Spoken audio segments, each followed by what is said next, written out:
경찰서 앞은 혼란 그 자체였습니다. 수십 명의 기자들이 카메라와 마이크를 들고 저를 기다리고 있었어요.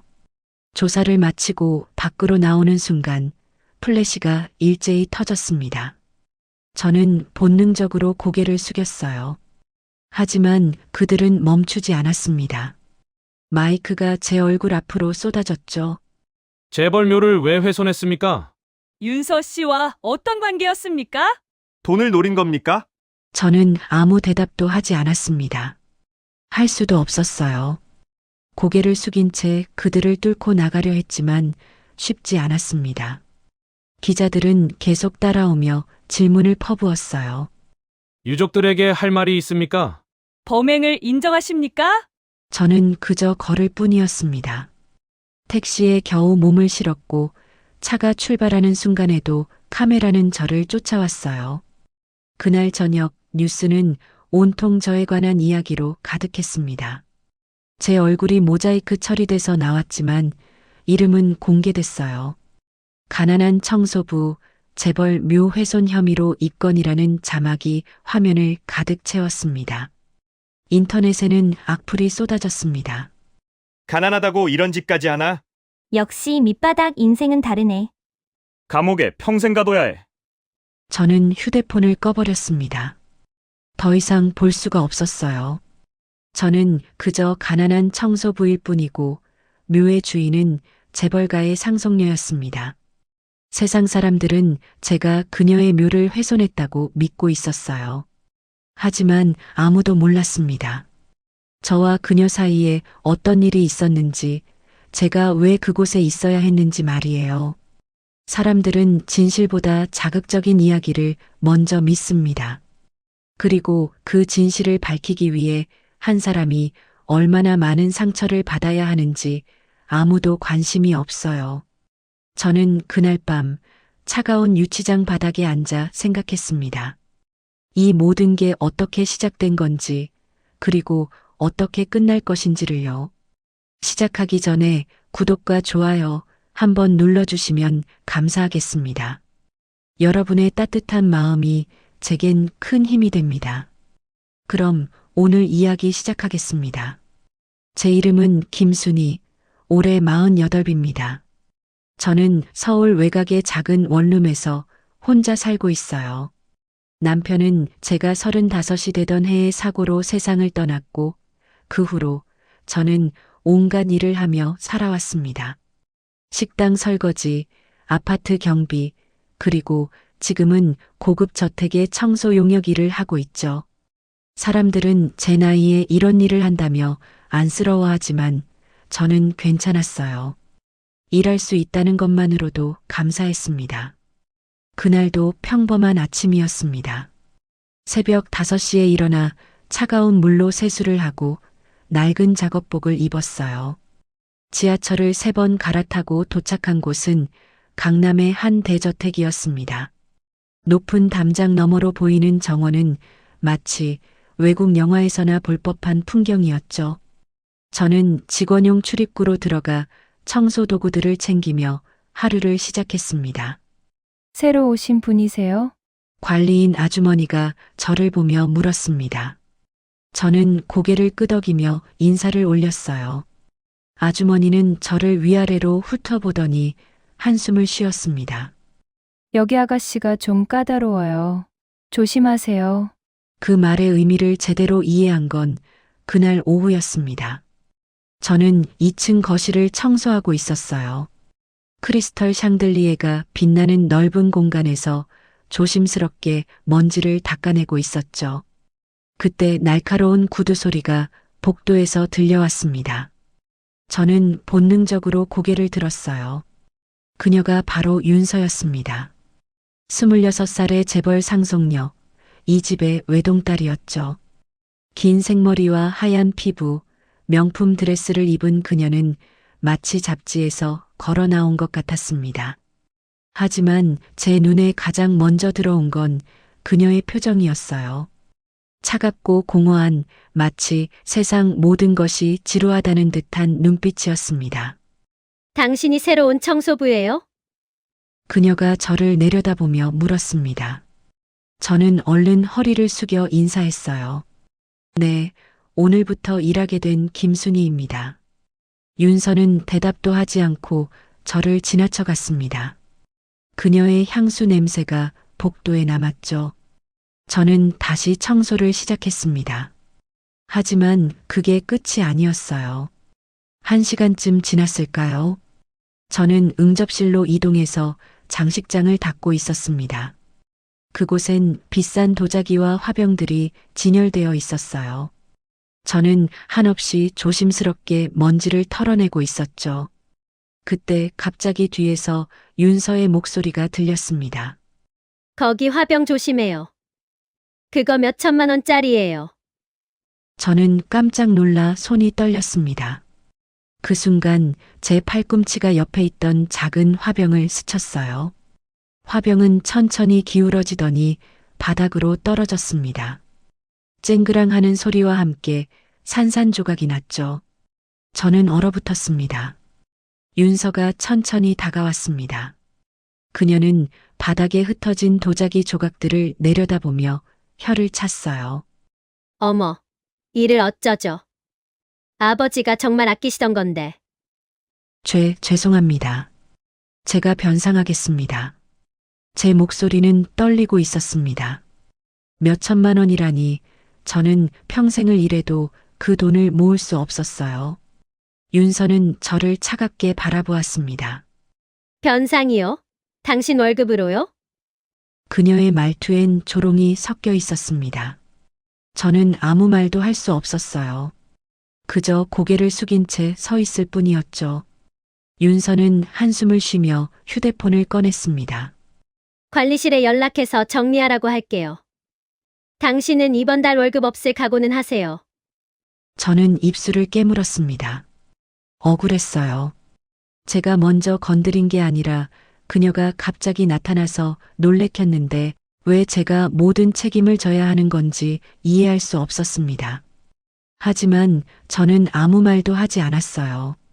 어차피 제 말을 들어줄 사람은 없었으니까요. 그날 저녁 저는 마지막까지 남아서 깨진 화병 조각을 하나하나 주었습니다. 작은 파편들이 손에 박혀 피가 났지만 아무도 신경 쓰지 않았어요. 집으로 돌아가는 지하철 안에서 저는 창밖을 바라보며 생각했습니다. 세상은 참 불공평하다고 가진 자는 더 많이 가지고 없는 자는 더 잃어간다고 말이에요. 하지만 이상했습니다. 그날 밤 잠자리에 누워서도 계속 떠오르는 게 있었어요. 윤서의 눈빛이었습니다. 차갑고 오만해 보였지만 그 안에 뭔가 다른 감정이 숨어 있는 것 같았죠. 외로움이었을까요? 아니면 슬픔이었을까요? 저는 정확히 알 수 없었습니다. 다만 한 가지는 확실했어요. 그녀의 눈은 웃고 있지 않았습니다. 다음 날도 그 다음 날도 저는 그 저택으로 출근했습니다. 윤서는 가끔 복도에서 저와 마주쳤지만 아무 말도 하지 않았어요. 저도 마찬가지였습니다. 우리는 같은 공간에 있지만 완전히 다른 세계에 사는 사람들이었죠. 그렇게 몇 달이 흘렀고 저는 점차 그 집의 풍경에 익숙해져 갔습니다. 지금 돌이켜보면 그때가 시작이었습니다. 우리의 이상하고도 특별한 인연의 시작이었죠. 하지만 그땐 몰랐어요. 저와 윤서가 어떤 관계로 발전하게 될지, 그리고 그녀가 제 인생에서 얼마나 중요한 사람이 될지 전혀 상상하지 못했습니다. 그로부터 정확히 1년하고도 2달이 지났습니다. 저는 여전히 그 저택에서 일하고 있었어요. 계절이 바뀌고 또 바뀌는 동안 저와 윤서의 관계도 조금씩 변해갔습니다. 어느 순간부터 그녀는 제가 청소하는 방에 들어와 창가에 앉아 있곤 했어요. 아무 말 없이 그냥 앉아서 밖을 바라보았죠. 저도 묻지 않았습니다. 그저 조용히 제 일을 할 뿐이었어요. 그러던 어느 날 밤이었습니다. 저는 평소처럼 뉴스를 보고 있었어요. 그런데 갑자기 속보가 떴습니다. 강남에서 대형 교통사고가 발생했다는 내용이었죠. 화면에는 심하게 부서진 외제차가 비쳤습니다. 그 순간 제 심장이 멈추는 것 같았어요. 그 차를 저는 알고 있었습니다. 윤서가 타고 다니던 차였어요. 저는 떨리는 손으로 리모컨을 움켜쥐었습니다. 아나운서의 목소리가 들렸죠. 사고 차량에 타고 있던 20대 여성은 병원으로 이송됐으나 숨진 것으로 확인됐습니다. 그날 밤 저는 한숨도 자지 못했습니다. 다음 날 새벽 저는 관리인 아주머니에게 전화를 걸었어요. 아주머니의 목소리는 울먹이고 있었습니다. 순애 씨, 들으셨어요? 아가씨가 돌아가셨대요. 제 예감은 틀리지 않았습니다. 윤서는 정말 세상을 떠났어요. 27이라는 젊은 나이에 말이죠. 저는 전화기를 든 채 그 자리에 주저앉았습니다. 눈물이 흘러내렸어요. 왜 우는지 저도 정확히 알 수 없었습니다. 그녀와 친했던 것도 아니고 그저 같은 공간에서 스쳐 지나가던 사이였는데 말이에요. 장례식은 사흘 뒤에 열렸습니다. 서울 강남의 한 대형 장례식장이었어요. 저는 새벽부터 준비를 시작했습니다. 옷장에서 가장 깨끗한 검은색 옷을 꺼내 입고 머리를 단정하게 빗었죠. 거울을 보니 초췌한 제 얼굴이 보였습니다. 며칠 동안 제대로 먹지도 자지도 못했으니까요. 장례식장에 도착한 건 오전 9시였습니다. 아직 조문객들이 오기 전이었어요. 넓은 로비는 하얀 국화로 가득했습니다. 저는 천천히 빈소가 있는 곳으로 걸어갔죠. 복도를 지나는 동안 제 발걸음은 점점 무거워졌습니다. 빈소 앞에 섰을 때 저는 그곳에 아무도 없다는 걸 알았습니다. 윤서의 부모님과 친척들은 아직 오지 않은 것 같았어요. 영정사진 속 윤서가 저를 바라보고 있었습니다. 그녀는 사진 속에서도 웃지 않고 있었어요. 저는 천천히 무릎을 꿇고 절을 올렸습니다. 아가씨, 이렇게 먼저 가시면 어떡해요? 제 목소리는 떨리고 있었습니다. 눈물이 다시 흘러내렸어요. 저는 영정 사진을 바라보며 그동안의 일들을 떠올렸습니다. 처음 만났던 날, 화병이 깨졌던 날, 그리고 그 후로 조금씩 가까워진 우리의 시간들이 주마등처럼 지나갔죠. 누구세요? 뒤에서 날카로운 목소리가 들렸습니다. 저는 깜짝 놀라 뒤를 돌아봤어요. 정장을 입은 중년 남성이 저를 노려보고 있었습니다. 윤서의 아버지였죠. 그 옆에는 상복을 입은 어머니가 서 있었어요. 죄송합니다. 저는 저택에서 일하던 김순이라고 합니다. 저는 얼른 일어나서 인사를 올렸습니다. 하지만 윤서의 아버지는 제 인사를 받지 않았어요. 그는 차가운 눈으로 저를 위아래로 훑어봤습니다. 청소부가 왜 여기 와요? 당신 같은 사람이 올 곳이 아니에요. 그의 말은 칼날처럼 날카로웠습니다. 저는 입술을 깨물었어요. 윤서의 어머니도 저를 보며 눈살을 찌푸렸습니다. 여보, 저 사람 내보내요. 우리 딸 장례식을 망치려고 작정한 거예요? 주변에 있던 친척들도 하나둘 모여들기 시작했습니다. 모두 저를 이상한 사람 보듯 쳐다봤어요. 저는 그 시선들을 견딜 수 없었습니다. 하지만 그냥 돌아갈 수는 없었어요. 저는 약속을 지키러 왔습니다. 제 입에서 나온 말이었습니다. 윤서의 아버지가 코웃음을 쳤어요. 약속? 우리 딸이 당신 같은 사람과 무슨 약속을 했다는 거요? 저는 대답하지 않았습니다. 그 약속은 오직 저와 윤서만 아는 것이었으니까요. 저는 다시 한번 영정 사진을 향해 깊이 고개를 숙였습니다. 그리고 조용히 빈소를 나왔어요. 복도로 나오자 다리에 힘이 풀렸습니다. 저는 벽에 기대어 한참을 서 있었어요. 가슴이 답답했습니다. 울고 싶었지만 눈물은 나오지 않았죠. 그때 누군가 제 어깨를 툭 쳤습니다. 순희 씨, 돌아보니 관리인 아주머니였습니다. 아주머니도 조문을 하러 온 것 같았어요. 아주머니는 제 얼굴을 보더니 한숨을 쉬었습니다. 안에서 무슨 일 있었어요? 저는 고개를 저었습니다. 말하고 싶지 않았어요. 아주머니는 더 묻지 않고 제 손을 꼭 잡아줬습니다. 그 따뜻함에 저는 겨우 눈물을 참을 수 있었어요. 그날 저는 장례식장을 떠나지 않았습니다. 로비 구석 의자에 앉아서 하루 종일 그곳에 있었어요. 수많은 조문객이 왔다 갔습니다. 정치인도 있었고 재벌들도 있었죠.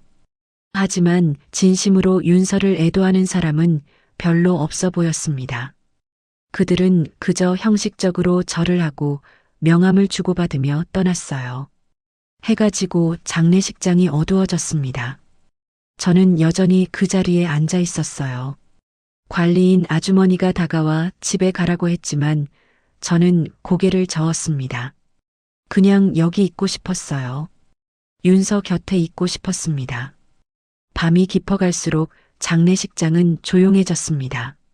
저는 빈소박 복도에 서서 영정 사진을 멀리서 바라봤어요. 윤서는 여전히 그 자리에 있었습니다. 영원히 27의 모습으로 말이죠. 미안해요, 아가씨. 저는 작은 목소리로 중얼거렸습니다. 제가 뭘 미안해하는지 저도 정확히 몰랐어요. 다만 가슴 한구석이 무너지는 것 같았습니다. 그녀와 나눈 마지막 대화가 떠올랐죠. 바로 사고 전날이었습니다.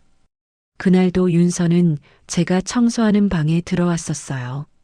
평소와 다르게 그녀는 저를 똑바로 쳐다봤습니다. 그리고 물었죠. 순희 씨는 무서운 게 뭐예요? 저는 잠시 생각하다가 대답했습니다. 혼자 남겨지는 게 무섭습니다. 윤서는 고개를 끄덕였어요. 그녀도 같은 생각인 것 같았습니다.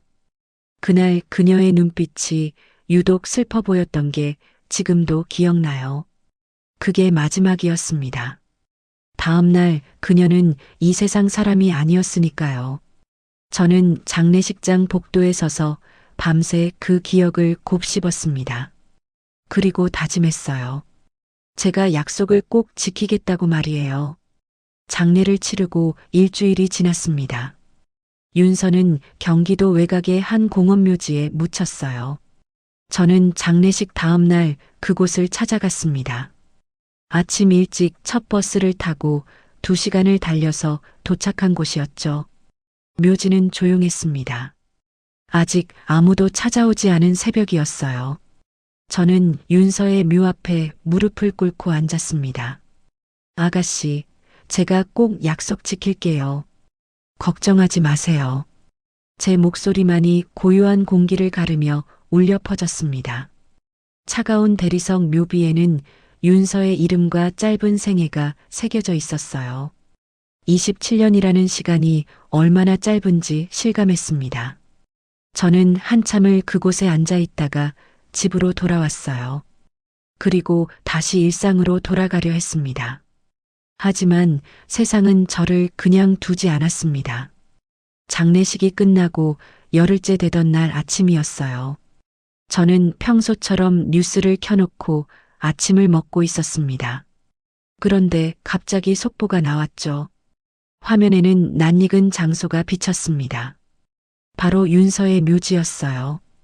어젯밤 경기도 소재공원 묘지에서 재벌가 상속녀의 묘가 훼손된 채 발견됐습니다. 아나운서의 목소리가 차갑게 울렸습니다. 저는 숟가락을 떨어뜨렸어요. 화면에는 파헤쳐진 묘의 모습이 나왔습니다. 흙이 사방에 흩어져 있었고 묘비 주변은 엉망이었죠. 저는 믿을 수가 없었습니다. 누가 이런 끔찍한 짓을 한 걸까요? 그날 오후 제 휴대폰이 울렸습니다. 모르는 번호였어요.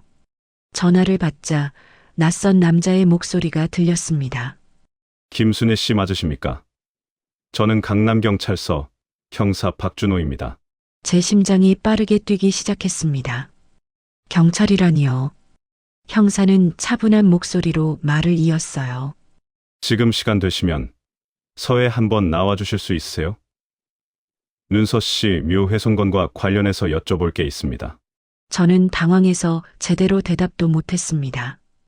왜 저한테 연락이 온 걸까요?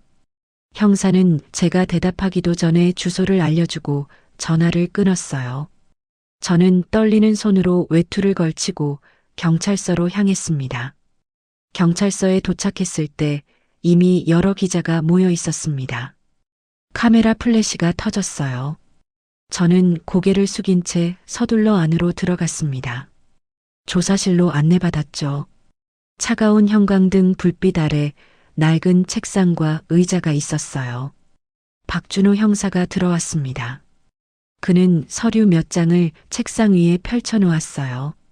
그리고 저를 똑바로 바라봤습니다. 김순애 씨. 장례식 당일 빈소에서 윤서 씨 가족들과 마찰이 있었다고 들었습니다. 저는 고개를 끄덕였습니다. 형사는 계속 질문했어요. 그리고 장례 이틀 후에도 묘지를 방문했다고요? 네, 맞습니다. 제 목소리는 떨리고 있었습니다. 형사는 서류 중 하나를 제 앞으로 밀었어요. 그것은 사진이었습니다. 현장에서 발견된 1000조각의 사진이었죠. 이게 현장에서 발견됐습니다. 이 옷 조각 혹시 아시겠어요? 저는 사진을 자세히 들여다봤습니다. 순간 숨이 멎는 것 같았어요. 그것은 제 작업복 조각이었습니다. 제가 늘 입던 회색 작업복의 일부였죠. 저는 말문이 막혔습니다. 이건 제 옷인 것 같긴 한데요. 형사의 눈빛이 날카로워졌습니다. 그는 다른 사진들도 꺼내 보여줬어요. 묘 주변에 남겨진 발자국, 흙이 묻은 삽, 그리고 또 다른 1000조각들이었습니다. 김순애 씨, 솔직하게 말씀해 주세요. 어젯밤 묘지에 가셨죠? 아니에요. 저 어젯밤엔 집에 있었어요. 저는 필사적으로 부인했습니다. 하지만 형사는 믿지 않는 표정이었어요. 그는 한숨을 쉬며 팔짱을 꼈습니다. CCTV 확인해 봤습니다. 어젯밤 11시경 묘지 근처에서 김순애 씨와 비슷한 체격의 여성이 포착됐어요. 그건 저가 아니에요. 제 목소리는 점점 커지고 있었습니다. 하지만 아무 소용이 없었어요. 형사는 이미 마음속으로 범인을 정해놓은 것 같았습니다. 동기도 충분합니다. 윤서 씨 가족들이 장례식 때 김순애 씨를 모욕했다고 했어요. 화가 나서 묘를 훼손한 거 아닙니까? 저는 고개를 저었습니다. 눈물이 흘러내렸어요. 이건 너무 억울했습니다. 저는 윤서를 해칠 생각 같은 건 단 한 번도 해본 적이 없었어요. 조사는 3시간 동안 계속됐습니다. 같은 질문이 반복됐고 저는 같은 대답을 되풀이했어요. 결국 형사는 저를 일단 집으로 돌려보냈습니다. 하지만 출국 금지 조치가 내려졌죠. 경찰서를 나오자 기자들이 우르르 몰려들었습니다. 마이크가 제 얼굴 앞으로 쏟아졌어요. 재벌묘를 왜 훼손했습니까? 윤서 씨와 어떤 관계였습니까? 돈을 노린 겁니까? 저는 아무 대답도 하지 않았습니다. 고개를 숙인 채 그들을 뚫고 나왔어요. 택시를 타고 집으로 돌아가는 동안 저는 창밖을 멍하니 바라봤습니다. 세상이 무너지는 것 같았어요. 그날 저녁 뉴스는 온통 저에 관한 이야기로 가득했습니다. 제 얼굴이 모자이크 처리돼서 나왔지만 이름은 공개됐어요. 인터넷에는 악플이 쏟아졌습니다. 가난하다고 이런 짓까지 하나. 역시 밑바닥 인생은 다르네. 감옥에 평생 가둬야 해. 저는 휴대폰을 꺼버렸습니다. 더 이상 볼 수가 없었어요. 그날 밤 저는 잠을 이룰 수 없었습니다. 천장만 바라보며 생각했죠. 어떻게 이런 일이 생긴 걸까요? 사흘 후 경찰은 저를 정식으로 입건했습니다. 증거가 충분하다는 이유였어요. 저는 다시 경찰서로 불려갔습니다. 이번엔 더 많은 형사가 있었어요. 그들은 저를 범죄자 취급했습니다. 김순애 씨, 이제 그만 인정하세요. 증거는 다 나왔어요. 박준호 형사가 말했습니다. 저는 고개를 들어 그를 똑바로 쳐다봤어요. 그리고 천천히 입을 열었습니다. 그 아이가 마지막에 제게 부탁을 했어요. 조사실이 갑자기 조용해졌습니다. 형사들은 서로를 쳐다봤어요. 박준호 형사가 앞으로 몸을 기울였습니다. 무슨 부탁이죠? 저는 잠시 침묵했습니다. 어디서부터 설명해야 할지 막막했어요. 형사는 초조하게 저를 재촉했습니다. 말씀하세요, 김순애 씨. 그건 저와 윤서 아가씨만 아는 비밀이에요. 제 대답에 형사들은 코웃음을 쳤습니다. 한 형사가 비아냥거리며 말했어요. 비밀이요? 죽은 사람은 말이 없는데 무슨 비밀을 증명하시겠어요? 저는 아무 말도 하지 않았습니다. 그들은 절대 이해하지 못할 테니까요. 저와 윤서 사이에 있었던 일들을, 그녀가 제게 남긴 마지막 약속을 말이에요. 조사가 끝나고 저는 유치장에 수감됐습니다. 차가운 콘크리트 바닥에 앉아 창살 너머 하늘을 바라봤어요. 자유롭게 떠다니는 구름을 보며 생각했습니다. 진실은 언젠가 밝혀질까요? 아니면 저는 영원히 범죄자로 낙인 찍힐까요? 밤이 되자 유치장은 더욱 추워졌습니다. 저는 무릎을 끌어안고 웅크렸어요. 눈을 감자 윤서의 얼굴이 떠올랐습니다. 사고 나기 전날 그녀가 제게 했던 말이 생각났죠. 순희 씨, 만약 제가 없어지면 부탁 하나만 들어주실래요? 그때 저는 그 말을 농담으로 생각했습니다. 하지만 그게 진짜 유언이 될 줄은 몰랐어요. 저는 어둠 속에서 중얼거렸습니다. 꼭 지킬게요, 아가씨. 제가 꼭 지킬게요. 아무도 제 말을 믿지 않았습니다. 세상은 이미 저를 범죄자로 낙인 찍었어요. 하지만 저는 포기할 수 없었습니다. 윤서와의 약속을 지켜야 했으니까요. 유치장에서의 나흘째 밤이었습니다. 저는 여전히 그 좁은 공간에 갇혀 있었어요. 변호사도 없었고 찾아오는 사람도 없었습니다. 관리인 아주머니가 한 번 면회를 왔지만 저는 만나지 않았어요. 제 모습을 보여주고 싶지 않았습니다. 밥은 거의 먹지 않았고 밤마다 악몽에 시달렸죠. 꿈속에서 윤서가 나타나 저를 원망하는 것 같았어요. 그날 아침도 평소와 다를 바 없었습니다. 차가운 아침 식사가 나왔고 저는 손도 대지 않았어요. 그런데 갑자기 유치장 문이 열렸습니다. 교도관이 저를 불렀죠. 김순희, 나와. 저는 천천히 일어났습니다. 다리에 힘이 없었어요. 며칠 동안 제대로 움직이지 않아서 몸이 굳어 있었습니다.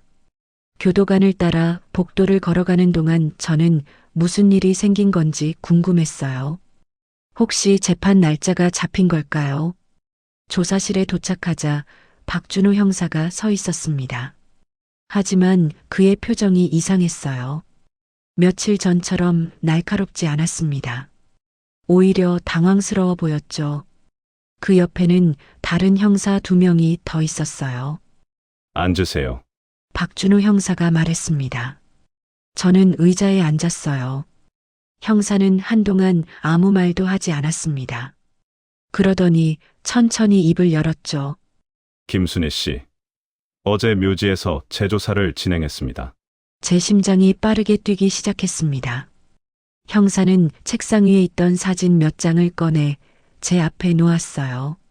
사진 속에는 작은 나무 상자가 보였습니다. 이게 관 옆에서 발견됐어요. 처음 조사 때는 흙에 묻혀 있어서 못 봤는데 정밀 조사 중에 나왔습니다. 저는 사진을 자세히 들여다봤습니다. 낡은 나무 상자였어요. 크기는 작았지만 정성스럽게 만들어진 것 같았습니다. 형사가 다른 사진을 보여줬죠. 상자가 열려있는 사진이었어요. 상자 안에 이게 있었습니다. 형사는 투명한 증거 봉투를 꺼냈습니다. 그 안에는 편지 봉투가 들어 있었어요. 오래된 것 같았습니다. 봉투 겉면에는 깨끗한 필체로 글씨가 적혀 있었죠. 이 편지는 김순희 씨에게 전해주세요. 저는 숨이 멎는 것 같았습니다. 그 글씨를 저는 알고 있었어요. 윤서의 글씨였습니다. 저는 떨리는 손으로 증거 봉투를 만졌습니다. 이거 열어봐도 돼요? 박준호 형사는 고개를 끄덕였습니다. 저는 조심스럽게 봉투에서 편지를 꺼냈어요. 편지지는 연한 크림색이었고 윤서의 향수 냄새가 희미하게 남아 있었습니다. 저는 천천히 편지를 펼쳤죠. 편지를 읽는 순간 눈물이 흘러내렸습니다. 글자가 흐려져 보였어요. 저는 눈물을 닦으며 계속 읽었습니다. 윤서의 목소리가 들리는 것 같았어요. 순희 씨께 이 편지를 읽고 계신다면 저는 아마 이 세상에 없을 거예요. 놀라지 마세요. 저는 제가 오래 살지 못할 거란 걸 알고 있었습니다. 저는 숨을 크게 들이쉬었습니다. 윤서가 자신의 죽음을 예감했다니요. 편지는 계속 이어졌어요. 그녀는 나의 유일한 친구였습니다. 이 세상에서 저를 진심으로 대해준 단 한 사람이었어요. 다른 사람들은 제 돈을 보고, 제 지위를 보고, 제 집안을 봤습니다. 하지만 순희 씨만은 달랐죠. 당신은 저를 그냥 윤서로 봐줬어요. 저는 편지를 가슴에 꼭 안았습니다. 조사실은 조용했어요. 형사들도 아무 말이 없었습니다. 저는 다시 편지를 읽기 시작했죠. 처음 만났을 때를 기억하세요? 제가 당신에게 화병 책임을 전가했던 날이요. 저는 정말 나쁜 사람이었습니다. 하지만 당신은 저를 원망하지 않았어요. 오히려 저를 걱정스러운 눈으로 바라봤죠. 그때 저는 알았습니다. 이 사람은 다르다고 말이에요. 저는 그날을 떠올렸습니다. 깨진 화병 조각을 주우며 손에서 피가 났던 날이요. 윤서는 그때 저를 지켜보고 있었던 걸까요? 그 후로 저는 당신이 청소하는 방에 자주 갔습니다. 당신과 함께 있으면 마음이 편안했어요. 말은 많이 하지 않았지만 당신의 존재만으로도 위로가 됐습니다. 당신은 제게 엄마 같기도 하고 언니 같기도 했어요. 편지를 읽으면서 저도 그때를 생각했습니다. 윤서가 창가에 앉아 밖을 바라보던 모습, 가끔 저에게 작은 질문을 던지던 모습들이 떠올랐어요. 저는 그게 그냥 심심풀이인 줄 알았는데 그녀에게는 의미 있는 시간이었던 거죠. 순희 씨, 저는 이 집안이 싫었어요. 모두가 저를 상속녀로만 봤고 아무도 진짜 저를 알려고 하지 않았습니다. 부모님도 친척들도 심지어 친구라고 하는 사람들도 다 똑같았어요. 하지만 당신만은 달랐습니다. 저는 편지를 읽으며 가슴이 먹먹해졌습니다. 윤서가 얼마나 외로웠을까요? 그 큰 저택에서 혼자 살면서 얼마나 힘들었을까요? 제가 만약 이 세상을 떠나게 된다면 부탁이 하나 있어요. 이 상자 안에는 제가 당신과 함께 만들고 싶었던 것들이 들어 있습니다. 또 그것을 세상에 알려주세요. 제가 진짜로 원했던 게 무엇인지 말이에요. 편지는 거기서 끝났습니다. 마지막 줄에는 윤서의 서명이 있었어요. 저는 편지를 내려놓고 얼굴을 감쌌습니다. 눈물이 멈추지 않았죠. 박준호 형사가 조용히 물었습니다. 상자 안에 편지만 있었던 게 아닙니다. 다른 것도 있었어요. 형사는 또 다른 증거 봉투를 꺼냈습니다. 그 안에는 여러 장의 서류가 들어 있었어요. 저는 서류를 받아들었습니다. 첫 번째 서류는 재단 설립 계획서였습니다. 순희 장학재단이라는 이름이 적혀 있었어요. 윤서의 필체로 빼곡하게 메모가 적혀 있었죠. 가난한 학생들을 위한 장학금, 무료 급식 지원, 직업훈련 프로그램 같은 내용들이었습니다. 두 번째 서류는 은행 통장 사본이었습니다. 윤서의 개인 계좌였어요. 거기에는 10억 원이 넘는 돈이 들어 있었습니다. 통장 옆에는 쪽지가 붙어 있었죠. 이 돈으로 장학재단을 만들어주세요. 저처럼 외로운 아이들이 없었으면 좋겠어요. 저는 말을 잃었습니다. 윤서가 이런 준비를 다 해놨다니요. 형사도 놀란 표정이었어요. 김순희 씨, 이게 사실입니까? 윤서 씨가 정말 이런 계획을 갖고 있었나요? 저는 고개를 끄덕였습니다. 목이 메어 말이 나오지 않았어요. 형사는 한숨을 쉬며 서류를 다시 펼쳤습니다. 그렇다면 당신이 묘를 훼손한 게 아니라 저는 상자를 찾으려고 한 거예요. 제 목소리가 조사실에 울려 퍼졌습니다. 형사들은 서로를 쳐다봤어요. 저는 계속 말했습니다. 윤서 아가씨가 사고 나기 전날 저한테 말했어요. 만약 자기가 없어지면 묘 옆에 있는 상자를 꼭 찾아달라고요. 처음엔 농담인 줄 알았는데 박준호 형사는 고개를 저었습니다. 그런데 왜 진작 말씀하지 않으셨어요? 아무도 믿지 않을 거라고 생각했어요. 저는 그냥 가난한 청소부고 그녀는 재벌 상속녀였으니까요. 조사실이 다시 조용해졌습니다. 형사는 서류를 정리하며 말했어요. 이 사건은 재조사가 필요할 것 같습니다. 일단 석방 절차를 밟겠습니다. 저는 그제야 안도의 한숨을 쉬었습니다. 하지만 마음 한구석은 여전히 무거웠어요. 윤서의 편지를 다시 한번 바라봤습니다. 그녀의 진심이 담긴 글자들이 눈에 들어왔죠.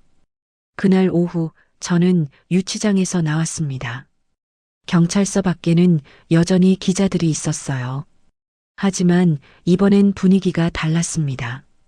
그들은 제게 다른 질문을 던졌죠. 윤서 씨와 정말 친구였습니까? 장학재단 계획에 대해 알고 계셨나요? 저는 아무 대답도 하지 않고 걸어갔습니다. 집으로 가는 길에 저는 하늘을 올려다봤어요. 구름 사이로 햇살이 비쳤습니다.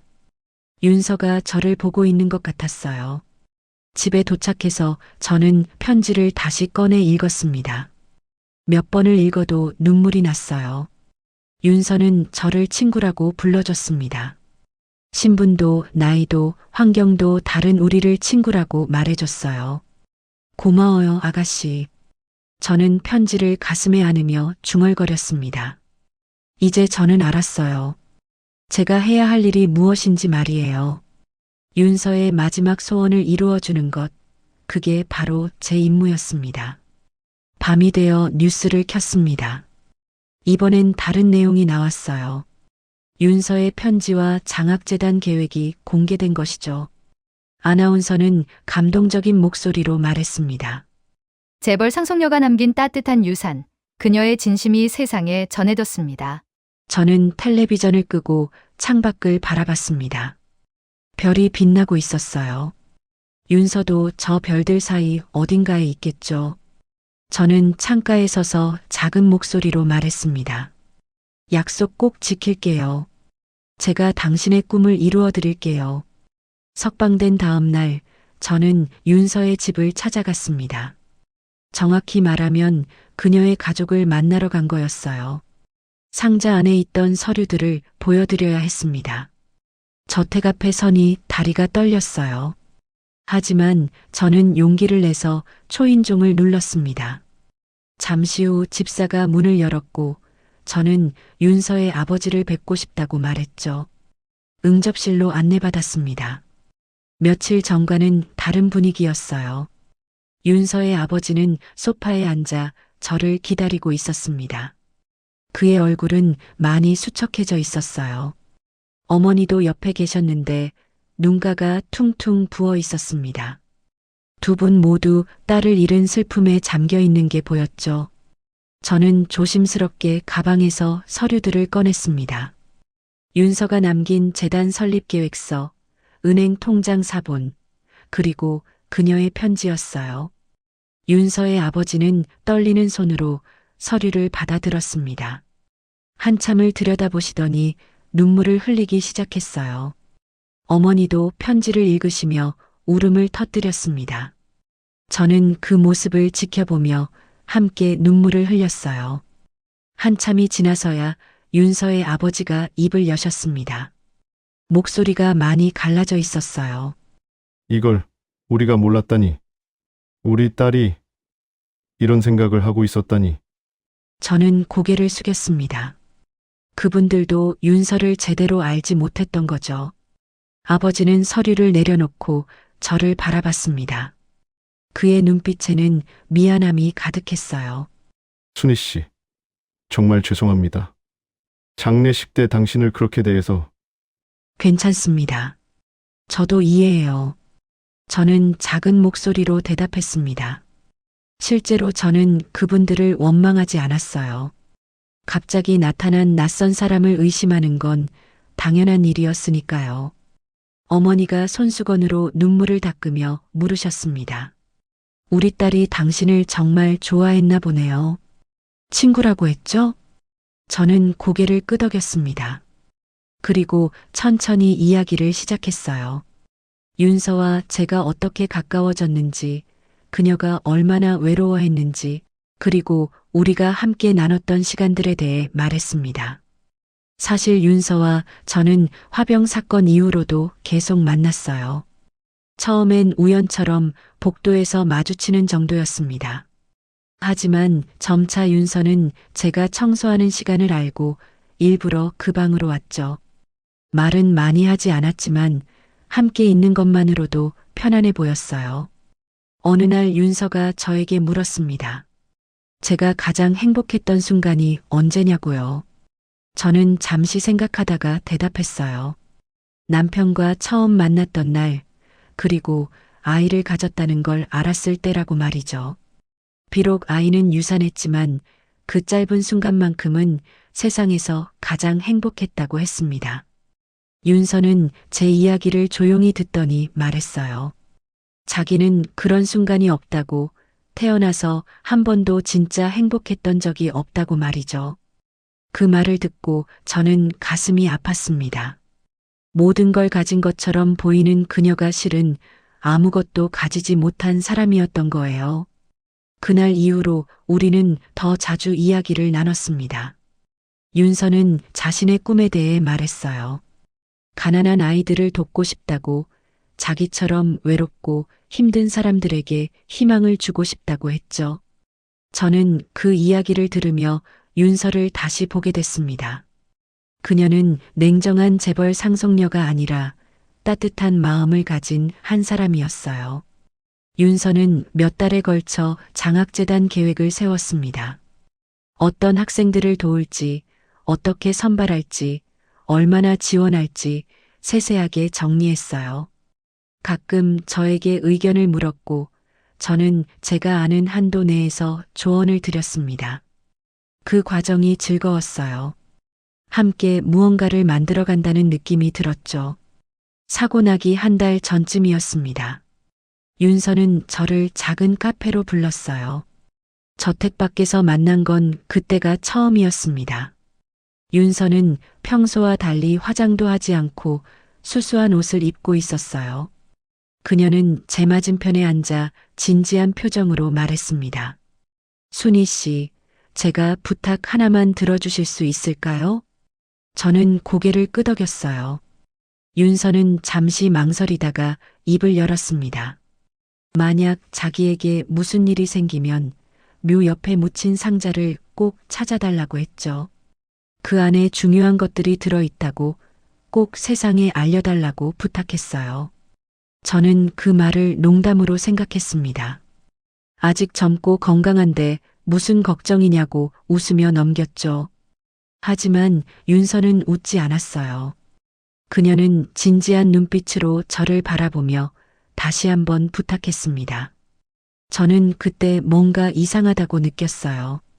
윤서의 눈에는 두려움이 어려 있었습니다. 사고 전날 윤서는 상자를 직접 묘지에 묻으러 갔습니다. 미리 자리를 알아봐 두었던 거죠. 저는 그걸 몰랐어요. 나중에 경찰 조사에서 CCTV 기록을 보고 알게 됐습니다. 윤서는 혼자서 그 무거운 상자를 들고 묘지에 가서 땅을 팠어요. 누구의 도움도 받지 않고 말이죠. 왜 그랬을까요? 아마도 가족들이 막을까봐 두려웠던 것 같아요. 자신의 유산을 장학재단에 쓴다는 걸 알면 반대할 게 분명했으니까요. 윤서는 모든 걸 혼자 준비했습니다. 그리고 단 한 사람, 저에게만 그 비밀을 맡긴 거죠. 저는 윤서의 부모님께 이 모든 이야기를 들려드렸습니다. 두 분은 말없이 듣고 계셨어요. 이야기를 마치자 윤서의 아버지는 얼굴을 감쌌습니다. 어깨가 떨리는 게 보였어요. 어머니는 소파에 기대어 하염없이 눈물을 흘렸습니다. 한참이 지나서야 아버지가 고개를 들었습니다. 그의 눈은 빨갛게 충혈되어 있었어요. 그분은 떨리는 목소리로 말씀하셨습니다. 우리가 너무 모르고 살았습니다. 우리 딸의 마음을 전혀 몰랐어요. 저는 아무 말도 하지 않았습니다.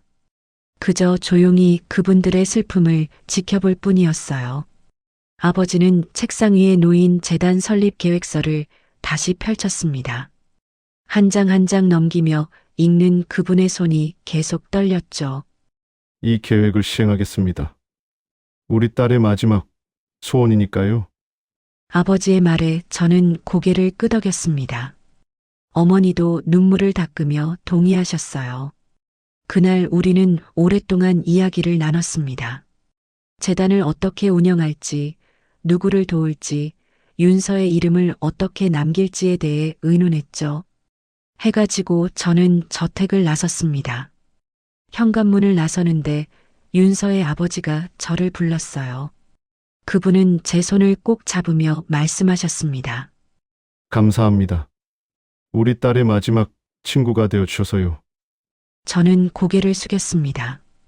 감사할 건 저였어요. 윤서가 저를 친구로 생각해줬다는 것, 그게 제게는 큰 선물이었습니다. 집으로 돌아가는 버스 안에서 저는 창밖을 바라봤어요. 석양이 아름답게 지고 있었습니다. 그날 밤 저는 윤서의 편지를 다시 꺼내 읽었습니다. 몇 번을 읽어도 새로운 의미가 느껴졌어요. 특히 마지막 문장이 계속 머릿속을 맴돌았습니다. 진심은 신분을 넘습니다. 윤서는 그걸 증명하고 싶었던 거죠. 재벌과 청소부라는 신분의 차이를 넘어 진정한 우정이 존재할 수 있다는 걸 보여주고 싶었던 겁니다. 그리고 그 우정이 세상을 조금이라도 더 따뜻하게 만들 수 있다고 믿었던 거예요. 저는 편지를 조심스럽게 접어 서랍에 넣었습니다. 그리고 창밖을 바라보며 중얼거렸어요. 알았어요, 아가씨. 당신의 꿈을 이루어 드릴게요. 그날 밤 저는 오랜만에 편안하게 잠들 수 있었습니다. 윤서의 얼굴이 꿈에 나타났어요. 그녀는 처음으로 환하게 웃고 있었습니다. 그로부터 한 달이 지났습니다.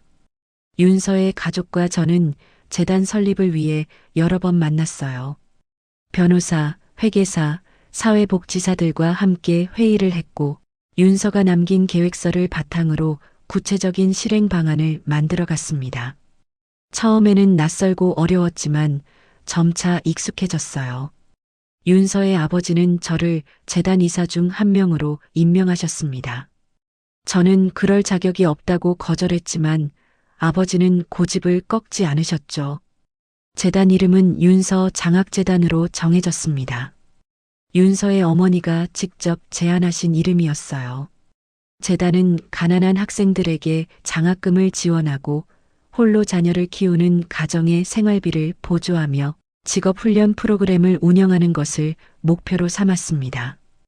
윤서가 꿈꿨던 모든 것을 담아낸 거죠. 재단 설립 발표 기자회견이 열린 날이었습니다. 서울 시내의 한 호텔 대연회장에 수많은 기자와 관계자가 모였어요. 저는 긴장해서 손에 땀이 났습니다. 평생 이렇게 많은 사람 앞에 서본 적이 없었거든요. 윤서의 아버지가 제 어깨를 가볍게 두드리며 말씀하셨습니다. 괜찮습니다. 당신은 우리 딸의 친구잖아요. 그 말에 저는 용기를 얻었어요. 단상에 올라 마이크 앞에 섰습니다. 수백 개의 카메라 플래시가 터졌죠. 저는 깊게 숨을 들이쉬고 준비한 원고를 읽기 시작했습니다. 윤서가 어떤 사람이었는지, 그녀가 얼마나 따뜻한 마음을 가졌는지, 그리고 이 재단이 왜 만들어졌는지 천천히 설명했어요. 말을 하는 동안 목이 메었지만 끝까지 읽어냈습니다. 원고를 다 읽고 고개를 들었을 때 객석에 많은 사람이 눈물을 흘리고 있었어요. 기자회견이 끝나고 윤서의 아버지가 단상에 오셨습니다. 그분은 잠시 말없이 객석을 바라보시더니 천천히 입을 여셨어요. 저는 아버지로서 실격이었습니다. 제 딸이 무엇을 원하는지, 어떤 꿈을 꾸는지 전혀 몰랐습니다. 객석이 조용해졌습니다. 아버지는 계속 말씀하셨어요. 하지만 한 분이 제 딸을 진심으로 이해해 주셨습니다. 신분도, 나이도, 환경도 다른 두 사람이 진정한 친구가 될 수 있다는 걸 제 딸은 증명했습니다. 아버지는 저를 바라보며 깊이 고개를 숙이셨습니다. 저는 당황해서 얼른 허리를 숙여 인사를 받았어요. 객석에서 박수가 터져 나왔습니다. 박수 소리는 점점 커졌고 저는 눈물을 참을 수가 없었죠. 그날 저녁 뉴스는 재단 설립 소식을 대대적으로 보도했습니다. 윤서의 이야기가 전국에 알려졌어요. 많은 사람이 감동했고 재단에 기부하겠다는 연락이 쏟아졌습니다. 기업들도 후원을 약속했죠. 윤서의 따뜻한 마음이 세상을 움직이고 있었습니다. 한 달 후 재단은 정식으로 출범했습니다. 첫 장학생 선발이 시작됐어요. 전국에서 수백 명의 학생이 지원했습니다. 저는 선발위원회의 일원으로 지원서를 하나하나 읽었어요. 가난하지만 꿈을 포기하지 않는 학생들의 이야기가 담겨 있었습니다. 읽으면서 계속 눈물이 났어요. 최종적으로 20명의 학생이 선발됐습니다. 장학증서 수여식 날 저는 그 학생들을 만났어요. 모두 밝은 눈빛을 가진 아이들이었습니다. 한 여학생이 제게 다가와 말했죠. 선생님, 정말 감사해요. 이제 학교를 계속 다닐 수 있어요. 저는 그 아이를 꼭 안아줬습니다. 이게 바로 윤서가 원했던 거구나 싶었어요. 누군가에게 희망을 주는 것, 포기하지 않고 꿈을 꿀 수 있게 해주는 것 말이죠. 어느덧 계절이 바뀌어 가을이 왔습니다. 저는 윤서의 묘를 찾아갔어요. 손에는 하얀 국화 한 다발을 들고 있었습니다. 묘지에는 아무도 없었어요. 조용한 오후였습니다. 저는 묘 앞에 무릎을 꿇고 앉아 국화를 놓았습니다. 아가씨, 잘 지내고 있죠? 재단이 잘 운영되고 있어요. 바람이 불어왔습니다. 나뭇잎들이 바스락거리는 소리가 들렸어요. 저는 묘비에 새겨진 윤서의 이름을 손으로 쓰다듬었습니다. 차갑고 단단한 대리석이 손끝에 닿았죠. 당신이 꿈꿨던 일들이 하나씩 이루어지고 있어요. 많은 아이들이 도움을 받고 있고 더 많은 사람이 당신의 이야기에 감동하고 있어요. 저는 가방에서 편지 한 통을 꺼냈습니다. 장학생 중 한 명이 윤서에게 쓴 편지였어요. 저는 그 편지를 조용히 읽어줬습니다. 편지에는 감사의 마음과 앞으로 열심히 살겠다는 다짐이 담겨 있었죠. 편지를 다 읽고 나자 눈물이 흘러내렸습니다. 윤서가 세상에 남긴 것은 돈이 아니었어요. 그것은 사랑이었고 희망이었고 진심이었습니다. 그녀는 짧은 생을 살았지만 많은 사람의 삶을 바꿔놓았어요. 고마워요, 아가씨. 저를 친구라고 불러줘서요.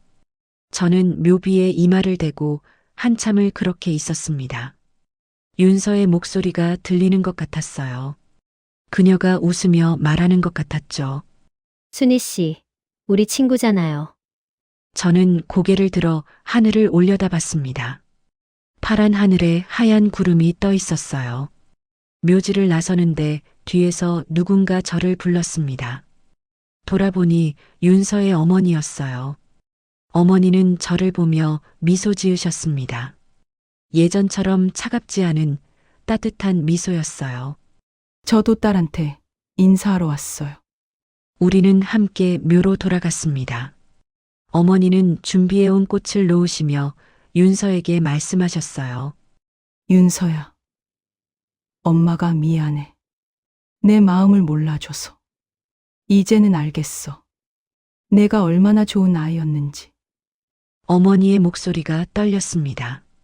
저는 그분 옆에 조용히 서 있었어요. 한참 후 어머니가 저를 보며 말씀하셨습니다. 순희 씨. 이번 주말에 저희 집에서 식사 같이 해요.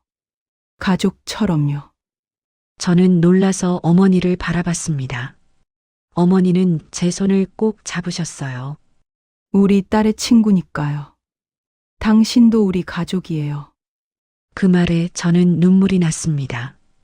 이제야 진정한 화해가 이루어진 거였어요. 신분의 벽이 무너지고 편견이 사라지고 진심만이 남았습니다. 윤서가 원했던 게 바로 이거였구나 싶었어요. 해가 서쪽으로 기울어가고 있었습니다. 저와 어머니는 묘지를 떠나 함께 차를 타고 돌아왔어요. 차 안에서 우리는 윤서에 대한 이야기를 나눴습니다. 어머니는 윤서가 어렸을 적 이야기를 들려주셨고, 저는 제가 알던 윤서의 모습을 말씀드렸죠. 같은 사람이지만 서로 다른 면을 알고 있었습니다. 주말이 되어 저는 윤서의 집을 방문했습니다. 이번에는 청소부가 아니라 손님으로 온 거였어요. 식탁에는 따뜻한 음식들이 차려져 있었습니다. 윤서의 아버지와 어머니, 그리고 몇몇 친척들이 함께 했어요. 예전 같으면 상상도 할 수 없는 일이었죠. 식사를 하며 우리는 재단 이야기, 장학생들 이야기, 그리고 앞으로의 계획에 대해 얘기했습니다. 분위기는 따뜻했어요. 마치 정말 가족이 된 것 같았습니다. 식사를 마치고 윤서의 아버지가 저를 서재로 불렀어요. 서재에는 윤서의 사진이 걸려 있었습니다. 환하게 웃고 있는 어린 시절의 윤서였어요. 아버지는 사진을 바라보며 말씀하셨습니다. 이 사진이 찍힌 게 벌써 20년 전이네요. 그때는 우리 딸이 이렇게 웃었는데. 아버지의 목소리에는 후회가 묻어 있었습니다. 저는 조용히 그분 옆에 섰어요. 아버지는 계속 말씀하셨습니다. 순희 씨가 아니었다면 우리는 영원히 딸의 진심을 모르고 살았을 겁니다. 정말 고맙습니다. 아니에요. 저야말로 윤서 아가씨 덕분에 많은 걸 배웠어요.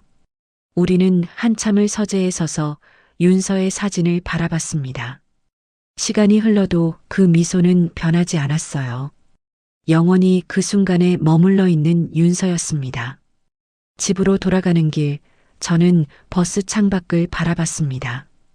도시의 불빛들이 반짝이고 있었어요. 저는 가방 속에서 윤서의 편지를 꺼내 마지막 문장을 다시 읽었습니다. 진심은 신분을 넘습니다. 정말 그랬습니다. 우리는 재벌과 청소부였지만 진정한 친구가 됐어요. 그리고 그 우정이 세상을 조금 더 따뜻하게 만들었습니다. 윤서는 떠났지만 그녀의 사랑은 여전히 이곳에 남아 많은 사람에게 희망을 주고 있었어요. 집에 도착해 저는 작은 제단을 만들었습니다. 윤서의 사진을 놓고 꽃을 꽂고 향을 피웠어요. 그리고 무릎을 꿇고 기도했습니다. 윤서가 평안하기를, 그녀가 하늘에서 행복하기를 빌었죠.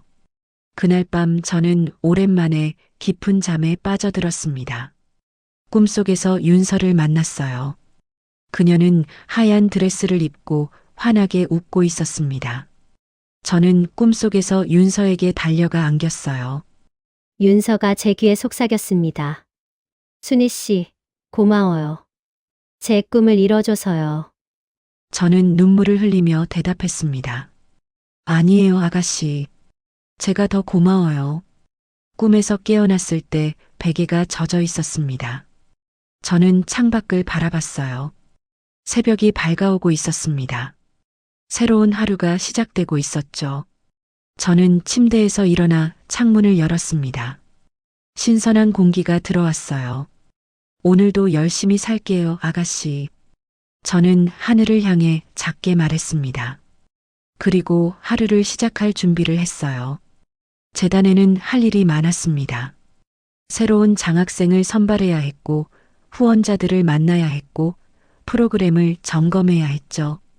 바쁜 나날이었지만 행복했습니다. 윤서는 떠났지만 그녀의 사랑은 계속되고 있었어요. 그 사랑이 제 삶의 이유가 됐고 저는 매일 그 사랑을 세상에 전하며 살고 있습니다.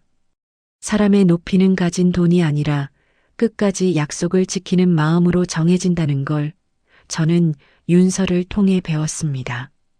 그로부터 3년이 흘렀습니다.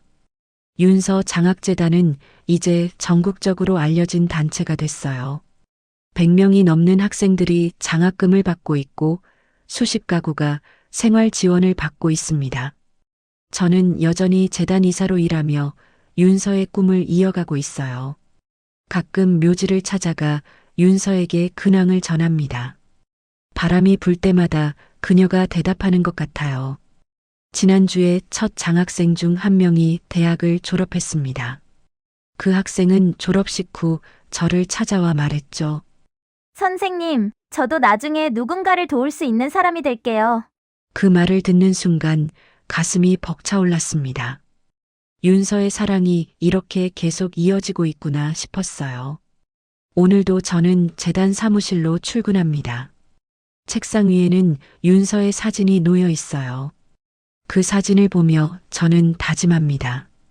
끝까지 이 약속을 지키겠다고, 윤서가 꿈꿨던 따뜻한 세상을 만들어가겠다고 말이죠. 진심은 정말 신분을 넘습니다. 그리고 그 진심은 영원히 사라지지 않아요. 오늘도 끝까지 이야기 들어주셔서 감사합니다. 구독과 좋아요 부탁드려요. 다음에 또 좋은 이야기로 찾아뵙겠습니다.